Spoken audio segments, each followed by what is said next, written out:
Assalamualaikum warahmatullahi wabarakatuh. Hello everyone. Perkenalkan, nama saya Ainun Mardia. Pada kesempatan kali ini saya akan menjelaskan presentasi saya, yaitu studi kasus tentang kesulitan pemahaman pembelajaran pada siswa dalam faktor eksternal dan internal. Topik ini sangat penting untuk kita pahami bersama bahwasanya dalam dunia pendidikan tidak semua siswa dapat mudah memahami pembelajaran. Banyak sekali faktor yang mempengaruhi, mau dari diri sendiri, dari diri siswa tersebut maupun dari lingkungan sekitar. Faktor yang pertama adalah faktor internal. Dari sumber yang saya baca, ada beberapa faktor internal yang menyebabkan siswa kesulitan dalam memahami pembelajaran. Yang pertama yaitu faktor internal yang pertama adalah kondisi fisik. Kesehatan tubuh yang kurang optimal seperti sering sakit, cepat lelah dan mengantuk menyebabkan siswa sulit berkonsentrasi dalam belajar. Penelitian ini dilakukan oleh Melina pada tahun 2022 menunjukkan bahwa siswa yang mengalami gangguan fisik meskipun tidak signifikan cenderung untuk sulit dalam berkonsentrasi saat belajar. Mereka akan sulit untuk fokus memahami untuk fokus pada pelajaran yang mereka pelajari. Faktor internal yang kedua adalah intelijensi atau kecerdasan merupakan salah satu faktor penting dalam pemahaman pembelajaran pada siswa. Siswa dengan tingkat intelijensi rendah biasanya membutuhkan waktu berpikir lebih lama.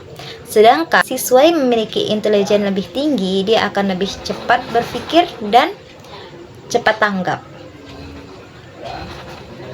Guru yang menjadi narasumber dalam penelitian Melina saat tahun 2022 menyatakan bahwa beberapa siswa cenderung lamban dalam menangkap pembelajaran yang disampaikan. Begitu. Yang ketiga, faktor internal yang ketiga adalah kurangnya motivasi. Motivasi adalah dorongan dari dalam diri sendiri siswa untuk melakukan sesuatu. Siswa yang memiliki motivasi rendah akan menunjukkan kurangnya semangat belajar, mudah menyerah, dan tidak menunjukkan inisiatif dalam memahami materi pembelajaran. Penurunan motivasi ini seringkali dipengaruhi oleh faktor lain seperti pengalaman belajar yang buruk atau kurangnya penghargaan atas usaha belajar mereka. Faktor internal yang keempat adalah kurangnya minat.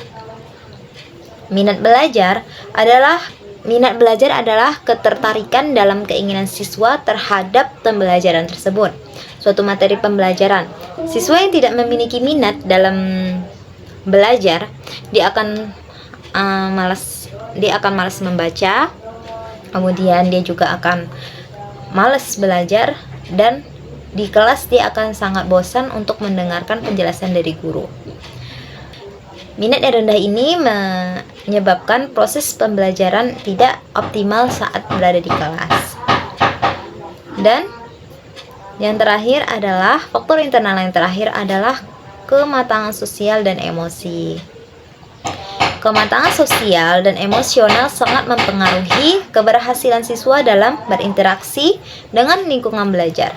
Siswa yang belum matang secara sosial dan emosional cenderung sulit menyesuaikan diri, cepat marah, dan tidak mampu bekerja sama saat belajar.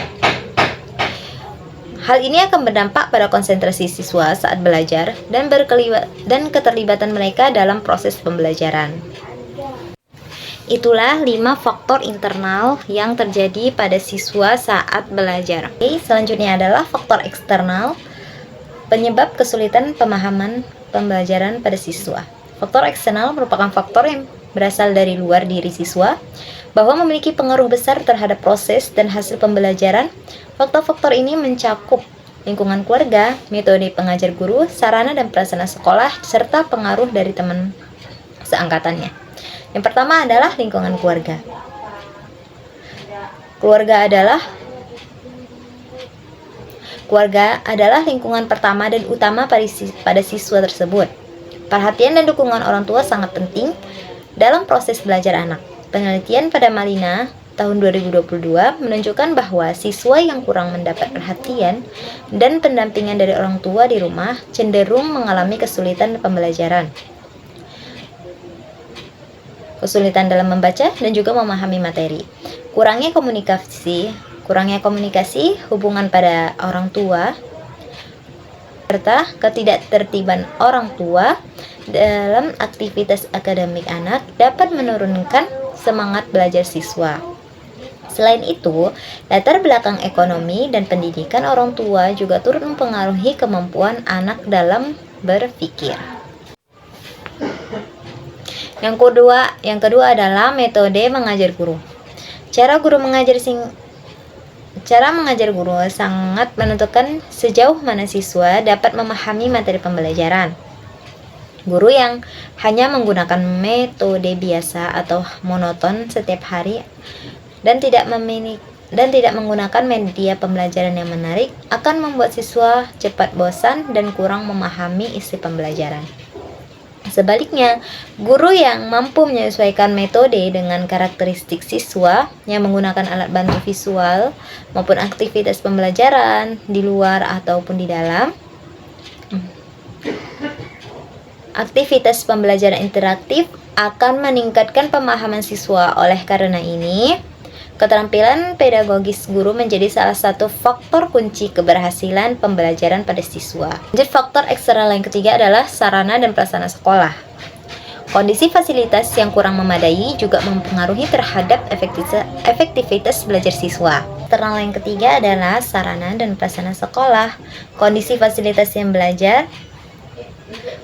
fasilitas belajar yang kurang memadai juga mempengaruhi terhadap aktivitas belajar siswa. Ketiadaan buku pembelajaran, alat peraga, serta ruang kelas yang tidak kondusif menyebabkan siswa kesulitan untuk fokus dan memahami materi yang diajarkan. Sarana belajar yang lengkap dan mendukung akan mendorong siswa untuk lebih aktif dan nyaman saat mengikuti proses belajar mengajar. Oleh karena itu, penyediaan fasilitas pembelajaran oleh pihak sekolah perlu mendapat perhatian yang sangat serius. Faktor eksternal yang terakhir adalah teman sebaya. Hubungan sosial dengan teman sebaya juga mempengaruhi terhadap pemahaman belajar siswa di kelas. Siswa yang memiliki lingkungan pergaulan negatif cenderung terdistraksi dan tidak fokus pada pembelajaran. Mereka lebih bisa merasakan tertekan, minder, atau terganggu secara emosional sehingga enggan berpartisipasi aktif dalam pembelajaran. Sebaliknya, lingkungan teman yang suportif dapat membantu siswa belajar lebih efektif melalui diskusi, kerja kelompok, dan saling mendukung dalam kegiatan akademis. Dari studi kasus yang saya jelaskan, dapat disimpulkan bahwa kesulitan pemahaman pelajaran pada siswa merupakan hasil dari interaksi antara faktor internal dan eksternal. Faktor internal meliputi kemampuan kognitif, motivasi, kondisi fisik, dan emosi siswa. Sementara faktor eksternal mencakup lingkungan sekolah, keluarga, metode pengajaran, dan hubungan sosial anak. Setiap siswa memiliki kondisi yang unik, sehingga penting bagi guru dan orang tua untuk memahami latar belakang dan kebutuhan siswa tersebut agar dapat memberikan dukungan yang tepat. Demikianlah presentasi video saya mengenai studi kasus faktor kesulitan memahami pembelajaran pada siswa. Semoga materi ini dapat memberikan wawasan baru dan bermanfaat dalam memahami tantangan belajar siswa secara lebih komprehensif. Terima kasih atas perhatiannya. Saya tutup. Assalamualaikum warahmatullahi wabarakatuh.